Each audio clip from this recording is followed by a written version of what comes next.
Oi gente, tudo bom? Bem-vindos a mais um Loures Indica e no vídeo de hoje a gente vai falar de Unbelievable, que é a nova minissérie da Netflix. Muita gente já deve ter assistido porque eu sei que vocês têm dedinho nervoso e aparece alguma coisa nova vocês já saem assistindo. Eu mesma fiquei muito curiosa e inclusive tinha esquecido que estava na minha lista pra assistir, então foi muito bom porque eu uni o útil ao agradável, porque eu realmente fiquei interessada em saber o que era essa série.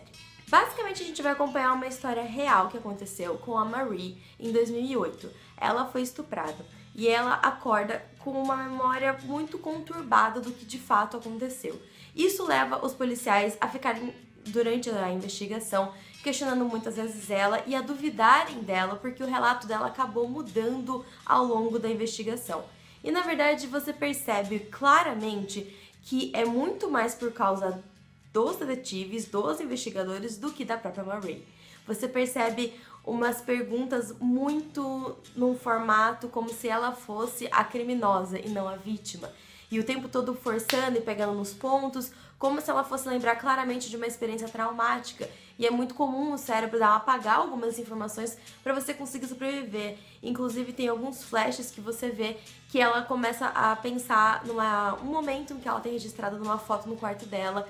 E esse é o momento que ela acaba tendo uma voada. Então a gente vai ver, na verdade, não o estupro que acontece em si nesse caso, mas o que acontece depois dele. Depois que acreditam que ela tá mentindo e ela meio que, só pra seguir a vida dela, a falar que tá bom, eu menti, deixa pra lá essa história toda. E no fim vira uma bola de neve absurda. A vida dela, cara, vira de ponta cabeça. De um jeito, assim, ridículo. É ridículo, porque pensar que as pessoas fizeram isso com ela, sabe? E foi uma história real. Isso aconteceu em 2008. Em 2011, foi descoberto mais um caso de um estupro que também era assim, um cara que entrava no meio da noite no quarto da menina, que ele tinha um modo operandi muito específico. Se descobre que tem mais um caso que aconteceu um mês antes, e aí começa toda uma investigação percebendo que tem casos que também são parecidos, inclusive da Marie, que foi um dos primeiros casos.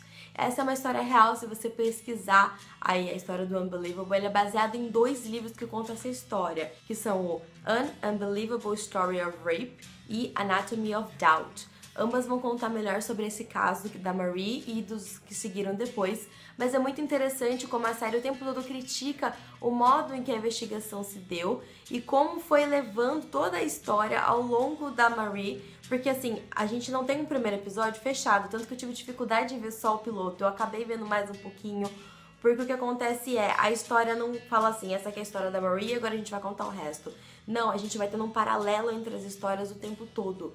Então a gente vai acompanhar tanto a trajetória de 2008 quanto a de 2011 ao longo dos episódios até chegar num desfecho final da temporada. São 8 episódios de 1 hora mais ou menos, é como se fosse um super filme bem comprido. Então nesses episódios você acaba acompanhando então essas trajetórias, você tem assim atuações incríveis. A menina que faz a Marie, o nome dela é Kathleen Dever, acho que é Dever, um dos dois. Ela é muito boa, cara, eu fiquei assim incrédula com ela consegue transitar entre o desespero até o momento do tá, dane-se, eu vou fazer o que vai ser mais fácil pros outros. E é difícil porque ela teve uma infância muito complicada, essa coisa de criança que vai em vários foster homes, e assim, tem umas pedacinhos da história dela que são contados ao longo da série que você vai ficando ainda mais assustada com o que pode ter acontecido de fato com ela ao longo aí dessa infância tão conturbada que ela teve. Então a série é muito pesada, mas ela é muito interessante e ela te pega de jeito. Você vai do primeiro episódio e vai meio que seguindo até que você chegar no final, sabe? Eu acabei chegando até o terceiro e falei, calma, eu vou parar e fazer a crítica só do piloto, que senão vai virar a crítica da temporada e eu não tô dando conta de ver 8 episódios no momento. Mas eu quero terminar a série sim. Se vocês quiserem uma crítica completa, põe aqui nos comentários. Inclusive, mais sugestões de séries, por favor, também deixem aqui. Vocês sabem que eu adoro conversar com vocês, trocar uma ideia e fazer vídeos que atendam o que vocês estão procurando, né? Mas é isso, pessoal. Esse piloto foi bem da hora, cara. Eu gostei bastante, muito envolvente. Só que eu tive dificuldade porque a história não acaba e ela meio que continua. Então eu tive a sensação que eu tava num filme só que parando na metade, sabe? E aí isso me dificulta no modelo piloto de ser. Eu acho que por causa disso, isso é na verdade um ponto negativo do que positivo. É positivo pra história por ser uma minissérie, mas é negativo pro piloto em si, né? Não dá pra você analisar ele sozinho, porque ele fica muito vago. Então eu daria uma nota pra essa série, pra esse piloto no caso, de 4. 4 é uma boa nota.